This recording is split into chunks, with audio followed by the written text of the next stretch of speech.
Osmania hospital నూతన భవన నిర్మాణానికి సీఎం రేవంత్ రెడ్డి భూమి పూజ చేశారు. నూతన భవనాన్ని గోషామహల్ స్టేడియంలో నిర్మించబోతున్నారు. 2000 పడకల సామర్థ్యంతో ఉన్న 32 లక్షల చదరపు అడుగుల విస్తీర్ణంలో ఈ హాస్పిటల్ను నిర్మించబోతున్నారు.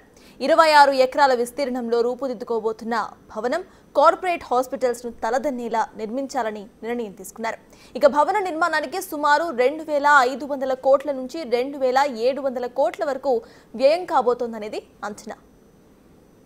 शांति ओम शन्नो मित्रस्य वरुणः शन्नो भवत्पर्यमा शन्न इंद्रो बृहस्पतिः शन्नो विष्णुरुक्रमः नमो ब्रह्मणे नमस्ते वायो त्वमेव प्रत्यक्षं ब्रह्मासि त्वमेव प्रत्यक्षं ब्रह्म वदिष्यामि ऋतं वदिष्यामि सत्यं वदिष्यामि तन्माववतु तद्वक्तारमवतु अवतु माम् अवतु वक्तारो ओम शांति शांति शांति।